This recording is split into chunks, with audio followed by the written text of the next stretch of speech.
अस्सलाम वालेकुम मेरे समझदार पाकिस्तानियों। मेरा नाम रेहान तारिक है और आप मेरा यूट्यूब चैनल और फेसबुक पेज देख रहे हैं। करोड़ दरूद आका दो जहां नबी मेहरबान मोहम्मद मुस्तफ़ा सल्लल्लाहु अलैहि वसल्लम पर। इस दुआ और इस उम्मीद के साथ इस व्लॉग का आगाज करते हैं कि अल्लाह रब्बुल इज्जत इस मुल्क के फैसला साजों के दिलों में समझदार पाकिस्तानियों के लिए नरमी पैदा करते हुए वफाकी दारुल हुकूमत शहर इक़्तिदार इस्लामाबाद की सूरत हाल इंतहाई गैर मामूली है, जहां रेड जोन में रेंजर्स तैनात कर दी गई है। जिला इंतजामिया की जानिब से इस्लामाबाद में रेंजर्स तैनाती की सिफारिश की गई थी।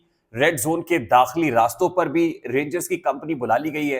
अहम इमारात का कंट्रोल भी रेंजर्स के हवाले कर दिया गया और ये सब कुछ एससीओ कॉन्फ्रेंस के बैकड्रॉप में हो रहा है। एससीओ सरबराही कॉन्फ्रेंस इस्लामाबाद में होने जा रही है। बताया तो यही जा रहा है कि गैर मुल्की सरबराहान क्योंकि आ रहे हैं इसलिए रेंजर्स के हवाले सिक्योरिटी की गई है, लेकिन कल यानी 4 अक्टूबर को पाकिस्तान तहरीक इंसाफ डी चौक में एहतजाज की कॉल दे चुकी है और इमरान खान की कॉल पे इस एहतजाज को किसी भी सूरत मौखर ना करने का इंदिया भी दिया जा रहा है। नो मैटर व्हाट, कोई भी आए। मलेशियन वजीर आजम इस वक्त पाकिस्तान में है। एससीओ सरबराही कॉन्फ्रेंस के सिलसिले में वफूद पाकिस्तान पहुंच रहे हैं। दीगर ममालिक के सरबराहान को पाकिस्तान पहुंचना है, लेकिन पाकिस्तान तहरीक इंसाफ ये दावा कर रही है कि कल हर सूरत डी चौक में एहतजाज होगा और आज एक इंतहाई गैर मामूली पेशरफ्त हुई है जिससे लग ये रहा है कि अब एहतजाज का रास्ता रोकना मुश्किल हो जाएगा, क्योंकि आज ही सुप्रीम कोर्ट ऑफ पाकिस्तान में आर्टिकल 63A की रिव्यू पिटीशन पर पाकिस्तान तहरीक इंसाफ ने बायकॉट कर दिया है। आज बैरिस्टर अली जफर और chief justice of Pakistan justice काजी फायजीसा के माबैन अच्छा एक्सचेंज ऑफ वर्ड्स हुआ है। खासी तलखी अदालत में देखने को मिली है। गुज़श्ता रोज अली जफर को इजाजत दी गई थी कि वो बानी पीटीआई से अडयाला जेल में मुलाकात कर ले। ये मुलाकात आज हुई, लेकिन पुलिस की मौजूदगी में हुई और वो बात नहीं हो सकी आजादाना अंदाज में कि जो जाहिर है एक काउंसिल को अपने मौक्कल से बात करने के लिए आजादाना माहौल चाहिए होता है, जो नहीं मुहैया हुआ। जिसके बाद आज अली जफर ने अदालत में मौकिफ अपनाया कि पुलिस की मौजूदगी में मुलाकात हुई तो चीफ जस्टिस ने कहा कि आपने कौन सा कोई खुफिया बात करनी थी। जिसके बाद अली जफर ने कहा कि बानी पीटीआई खुद वीडियो लिंक पर आके दलाइल देना चाहते हैं। तलखी तो इस मामले पर भी हुई कि आज अली जफर ने चीफ जस्टिस ऑफ पाकिस्तान को बराह रास्त ये कह दिया कि क्योंकि आज सुर्खी लगी हुई अखबार के अंदर कि बिलावल ये कह रहे हैं कि 25 अक्टूबर से पहले पहले हर सूरत ये आईनी तरमीम करना जरूरी है और ये मफादात का टकराव है, क्योंकि ये सब कुछ चीफ जस्टिस साहब आपके लिए किया जा रहा है। जब बराह रास्त अली जफर साहब ने चीफ जस्टिस को यह कहा कि आपके लिए ये सब कुछ हो रहा है, तो फिर चीफ जस्टिस ऑफ पाकिस्तान जो ऑलरेडी बहुत ज्यादा आजकल गुस्से में है, जिनका गुस्सा आसमान से बातें कर रहा है, कल भी एक वकील को पुलिस के जरिए से बाहर निकाला गया, उस पर कंटेम्प्ट का इंदिया दिया गया। आज अली जफर को भी कहा कि आपकी ये सारी गुफ्तगू तौहीन अदालत के जुमरे में आती है, हम आप पे कंटेम्प्ट भी लगा सकते हैं। आज क्या हुआ है मैं चाहता हूं जरा तमाम तर डिटेल्स आपके सामने रख सकूं इस प्रोसीडिंग की, क्योंकि पीटीआई तो बायकॉट करके बाहर आ गई है।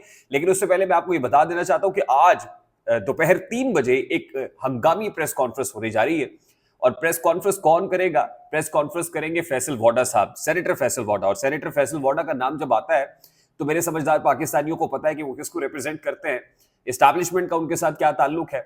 और वो उसी वक्त प्रेस कॉन्फ्रेंस करने आते हैं जब कोई पॉलिसी स्टेटमेंट देना मकसूद होता है या एस्टैब्लिशमेंट जो सोच रही है कंसर्न क्वार्टर्स में जो गुफ्तगू चल रही है, वो गुफ्तगू पब्लिक को और फिर पॉलिटिकल स्टेक होल्डर जो जहां कहनी होती है वहां तक पहुंचाना मकसूद होता है। और आज ये एक इंपॉर्टेंट डेवलपमेंट और भी हुई है कि अडयाला जेल के साबिक डेप्यूटी सुपरिटेंडेंट अकरम खान साहब, मोहम्मद अकरम, जो लापता थे, उनको बरतरफ कर दिया गया है और साथ ही असिस्टेंट जो सुपरिटेंडेंट है रियाज खान, उसको भी बरतरफ कर दिया गया है। 2 वार्डर्स को भी, जेल वार्डर्स को भी बरतरफ किया गया है और ये बरतरफी का नोटिफिकेशन नूरुल अमीन मेंगल जो सेक्रेटरी इंटीरियर हैं उनकी जानिब से इशू कर दिया गया है। कितनी मज़ाक़ खेज बात है कि 30 अगस्त को एक बंदा लापता होता है, रियासत उस लापता बंदे को रिकवर नहीं कर पा रही, हाँ उसकी बरतरफी का नोटिफिकेशन इशू हो गया जो मौजूद ही नहीं है। लापता का बरतरफी का नोटिफिकेशन इशू हो गया, वो बहुत बड़ा थ्रेट था, इसलिए उसको बरतरफ कर दिया गया है। मैं डिटेल जरा प्रोसीडिंग थी आपके सामने रख देता हूं कि आज हुआ क्या है। आर्टिकल 63A की तशरीह के फैसले के खिलाफ नजर सानी दरखास्त के ऊपर समाअत शुरू हुई। Chief justice of Pakistan justice काजी फायजीसा की सरबराही में 5 रुकनी लार्जर बेंच ये समाअत कर रहा है, जिसमें अमीनुद्दीन खान है, जस्टिस नईम अख्तर अफगान है, जस्टिस जमाल खान मंदूखेल है, जस्टिस मजर आलम मियां खेल भी इस 5 रुकनी बेंच का हिस्सा है। जब बानी पीटीआई के वकील अली जफर रोस्टम पर आए तो उन्होंने कहा कि बानी पीटीआई से मेरी मुलाकात हुई मगर पुलिस की मौजूदगी में हुई, मौक्कल और वकील की आजादाना मुलाकात नहीं हुई। जिस पर चीफ जस्टिस ने कहा कि आपने कौन सी खुफिया बात करना थी, आपने आईनी मामले पर सिर्फ बात करना थी। फिर बानी पीटीआई अली जफर कहते हैं कि बानी पीटीआई खुद वीडियो लिंक पर पेश होने की इस्तदा कर रहे हैं। फिर जिस पर अली जफर कहते हैं कि पहले मालूम हो जाए कि बानी पीटीआई को खुद दलाइल की इजाजत मिलती है या नहीं, उसके बाद हम फर्दर प्रोसीड करेंगे। आज अली जफर कहते हैं कि आज अखबार में आईनी तरमीम की खबरें लगी हैं। आर्टिकल 63A का केस आईनी तरमीम से जुड़ा है। चीफ जस्टिस ऑफ पाकिस्तान की उम्र की हद भी बढ़ाई जा रही है। हमें जस्टिस काजी फायसा कहते हैं हमें आईनी तरमीम का कुछ पता नहीं है, ना ही इस पर बात करेंगे। जिस पर अली जफर ने मुकालमा किया कि अब अगर केस का फैसला आप देते हैं तो मफादात का टकराव होगा, कॉन्फ्लिक्ट ऑफ इंटरेस्ट होगा। जस्टिस काजी फायसा कहते हैं कि आप जो कुछ बोल रहे हैं इसको ना तो सुनेंगे ना रिकॉर्ड का हिस्सा बनाएंगे। फिर अली जफर कहते हैं कि हुकूमत आपके लिए आईनी तरमीम और जुडिशल पैकेज ला रही है। ये बराह रास्त चीफ जस्टिस को वो कह रहे हैं कि जो कुछ हो रहा है ये आपको नवाजने के लिए हो रहा है। हुकूमत आपके लिए आईनी तरमीम और जुडिशल पैकेज ला रही है। अगर आपने फैसला दिया तो ये हॉर्स ट्रेडिंग की इजाजत होगी।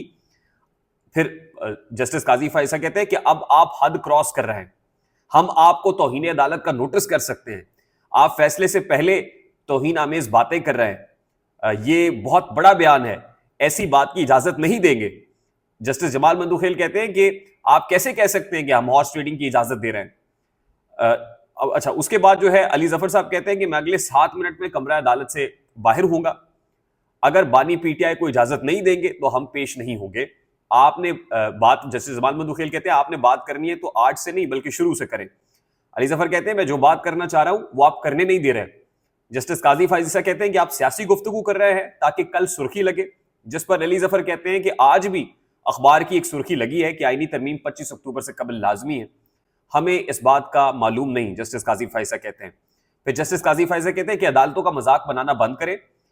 जमाल मंदुखेल साहब कहते हैं कि अदालत ने 63A पर अपनी राय में दी थी, कोई फैसला नहीं दिया था। जिस पर अली जफर कहते हैं कि बानी पीटीआई ने कहा कि हम इस बेंच के सामने कार्रवाई जारी नहीं रख सकते, और ये कहकर पाकिस्तान तहरीक इंसाफ कमरा अदालत से बाहर आ गई। यानी लीगल जो टीम है पीटीआई की वो इस समात का बायकॉट करके बाहर आ गई है आर्टिकल 63A से मुतालिक। कल भी इस बेंच पर एतराजात उठाए गए थे और 5 रुकनी बेंच ने कंसेंसस के साथ इन एतराजात को मुस्तरद कर दिया था। कल मुस्तफीन काजमी ने चीफ जस्टिस को कहा था कि आप फ्रॉड चीफ जस्टिस हैं। कल चीफ जस्टिस का पुतला सुप्रीम कोर्ट ऑफ पाकिस्तान के बाहर जलाया भी गया, नजर आतिश किया गया।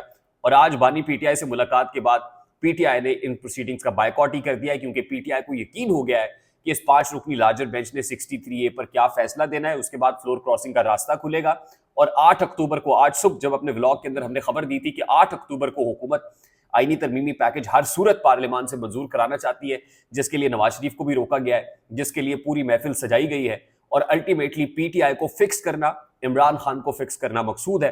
अब पीटीआई बाहर आ गई है बायकॉट करके। देखना यह है कि पीटीआई क्या सड़क गर्म करती है, बाहर आती है, एहतजाज का रास्ता अपनाती है, पार्लियामान के अंदर कैसे इसका रास्ता रोका जाता है। ये बहुत इंटरेस्टिंग होगा। आई होप मेरी बात आप तक पहुंची होगी। अगर पहुंच जाए तो वीडियो को लाइक और शेयर करना मत भूलिएगा। चैनल पे नए तो चैनल को सब्सक्राइब करना मत भूलिएगा। मुझे रेहान तारिक को इजाजत दीजिए। अपना बहुत सारा ख्याल रखिएगा। अस्सलाम वालेकुम।